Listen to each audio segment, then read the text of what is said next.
Good morning, good morning, good morning, or good afternoon. That all depends where you're watching from. I'm Tracy and I'm the part-time prepper, and I'm coming to you from Alberta, Canada.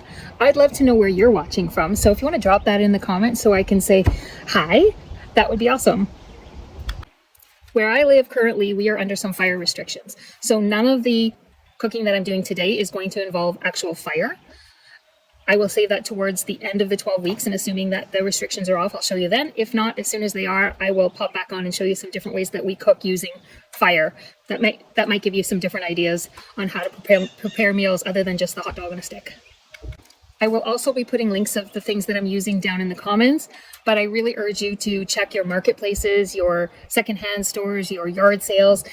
Lots of people buy these things and don't use them, and then they try to either donate them or sell them off cheap. So be sure to hit up secondhand places, and maybe even just do a post on your local community Facebook page. Lots of people are getting rid of this stuff. A lot of the things that I have, we did not buy brand new. We picked up at yard sales, at auctions. Some of the things we did buy new, but not everything. So although I'm going to put the links in, maybe it's just so that you can look and you can do your research and you can do some comparison, and then maybe you'll know what you want. So let's go inside, let's get the day started, and hang out with me today as I make every meal my family eats without using the power in the house. So this is just your simple Coleman butane. You just put this in here. Instructions are all on the side. It's very simple. We've got it locked in, the canister locked in. Now we're going to turn this down to ignite. That's on, and we're going to get some coffee going because our day of off-grid cooking has started, and that has to be the first thing on the agenda.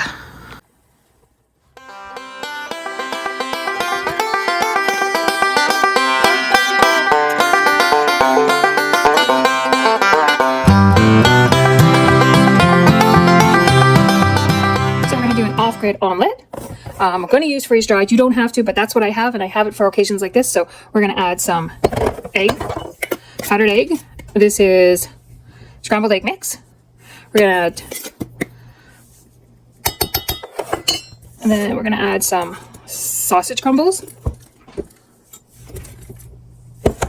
I'm going to add some red peppers. Actually, I'm going to break those up just a little bit. I love the pieces for things like fajitas and on pizza, but in my omelet, I want some smaller pieces, so quite easy to break up. Then we're going to add some spinach, just a handful, and my fave, we're going to add some mushrooms.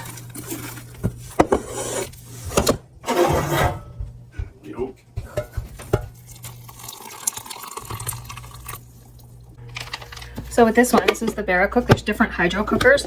They are a flameless cooker. You take the stainless steel container out, you open the heat pack,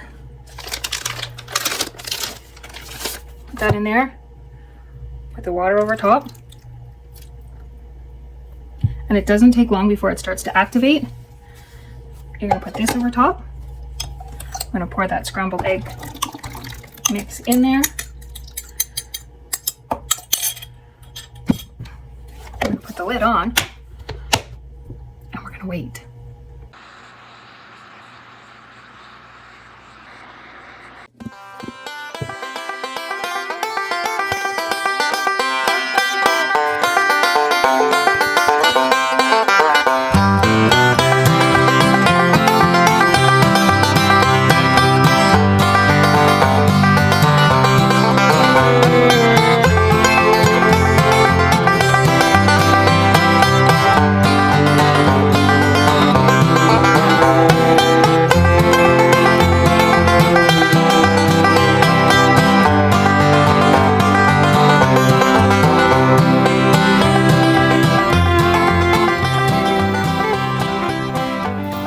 We're going to call this rescued elk stew. And the reason we call it the rescued elk stew is because just over a year ago, my son was redoing the floors in his basement, and the freezer got unplugged when it got moved. And it was thought to be plugged back in, but it wasn't. Luckily, they discovered this within the very safe time period, and the elk had started to thaw, but was still frozen in parts. So he boxed it all up, brought it over here, and we canned it, and we've been eating it all winter. Now we just got to make sure that we get another one this year. I'm going to add some bone broth in. It's actually poultry bone broth, but that never makes a difference in stew. And toss in some potatoes. And yes, I use the liquid from my carrots, from my meat, from my potatoes that I can in. I put all of that into the stew. So we were lucky enough to score this camp stove at a garage sale for $5, but you can purchase them on Amazon, a Canadian Tire, PV Mart, like they're all over the place. If you do get one secondhand, be sure to check the rubber hoses. Those can be replaced at Amazon pretty cheap as well, and you might want to do that just for peace of mind. If it's been sitting outside, there might be cracks and stuff in the hoses.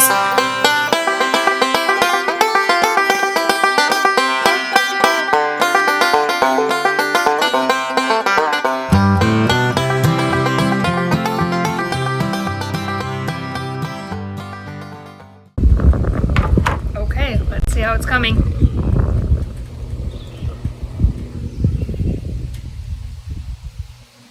Once the dumplings are done, we know it's good to go, so let's give it a little taste.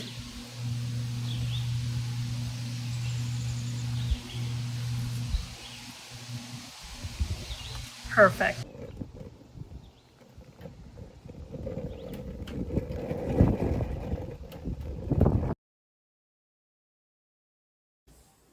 Okay, so we're gonna make up a couple pizzas to cook in our outdoor propane oven.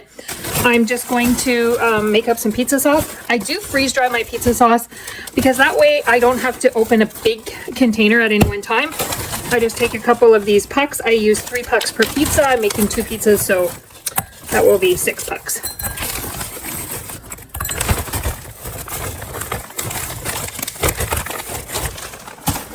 Then I'm gonna pour boiling water over it. And might have to add more in a second, we'll see. A little bit more. And we just let that sit for a minute, and then we mix it up, and it'll be ready to put on our pizza. We're gonna use some freeze-dried cheese, which starts like this. Starts like this. We're gonna add some water. Put the lid on, and we're going to shake it up. And with the cheese, I say you always know it's done when it stops making that hard noise. So as long as there's that hard noise in there, you know it's not quite ready.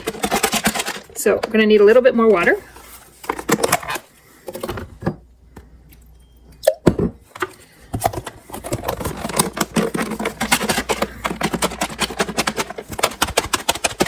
We'll just let that sit a minute.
Well, we've done our full day eating off grid.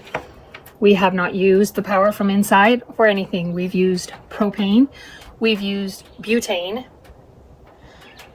we've used solar, and now we're coming back to butane so that we can cook up a little dessert, because the day just wouldn't be complete without dessert. So I'm gonna get this started here. Yep, got my flame going there. We're gonna make a little creme brulee.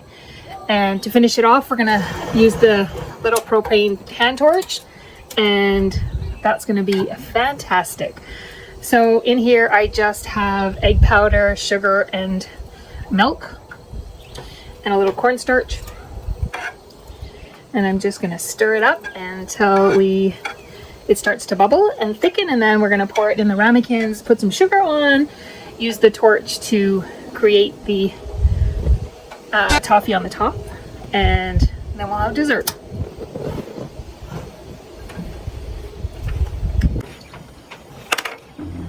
So again, when you're looking for things for your preps, I really encourage you to find things that you're going to use even if things don't go sideways. Maybe you're going to use this on a camping trip. Maybe you're going to keep it in your vehicle when you're driving across the country and you don't want to have to stop at restaurants for all your meals. Maybe the power is going to go out once or twice a year and you're not going to have to do without your morning coffee. Costco sells these for like 25 bucks. You can pick them up secondhand. Any camping stores, Princess Auto, anything like that, they all carry them. 3 or 4 or 5 of the little cans of butane. I dare say they probably go on sale at the end of the camping season. Grab them and then you have them. I'll try and show you this now. It's almost thick enough. Can I tip it without spilling it? Yeah, so it's almost thick enough. We're going to shut that heat off now. I'm going to get them into the ramekins, and then I'm going to put the sugar on, and we're going to torch the top. Okay, so this is already pretty thick.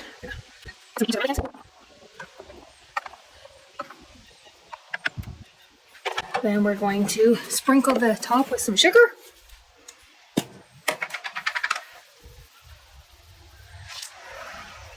And I'm going to torch the top, and that's going to create like a crust, toffee crust on the top.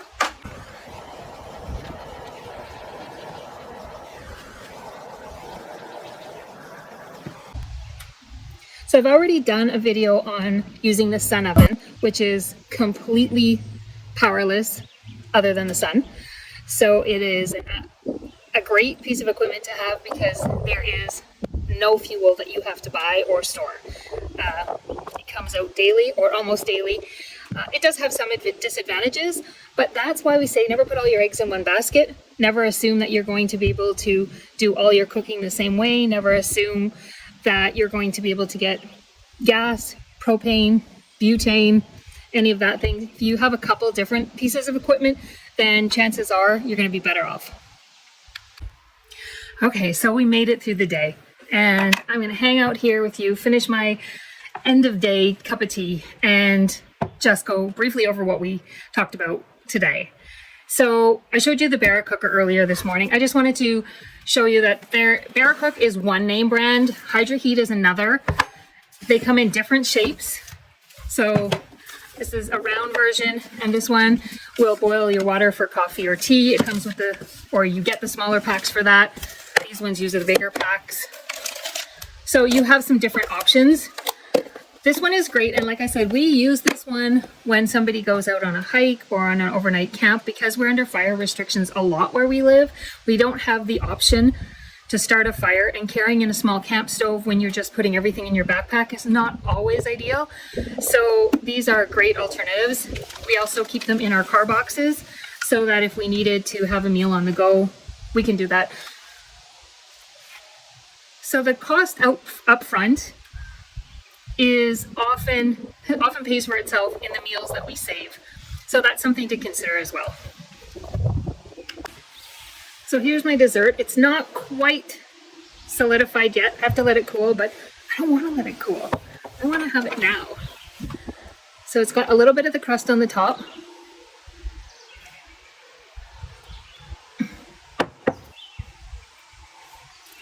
Oh my gosh, so good. So good. So I'd say I'm going to call today a win. And I want it to be clear. It's not about having all kinds of things. It's about having the things that you might need. I have the little Coleman stove that I did my tea on this morning, or my coffee on this morning, my tea on tonight. Pretty sure they're like 25 bucks at Costco. Every time the power goes out, I see people posting on Facebook. Is the local restaurant open? Or we had to drive to the nearest town to get dinner because we couldn't cook supper. If I can save driving for one meal, I've paid for that. And everything else is just gravy, which I could make on that if I wanted to. The outdoor oven, the smoke vault, is a propane smoker and oven. I've cooked bread on it. I've done burgers for kids' parties when the kids were in school, and I've had to do like 40 burgers at a time. It's paid for itself because I was never the mom that ordered pizza for my kids' parties. I was more willing to buy a piece of equipment that I could use again. We made pizzas at the kids' grad party, 8 pizzas in there at a time. It has paid for itself. I hope you come back next week when we will be talking about emergency heating and lighting. And until then, take care, be safe, plan ahead, just in case. I'm Tracy, the part-time prepper, and I'll see you next week.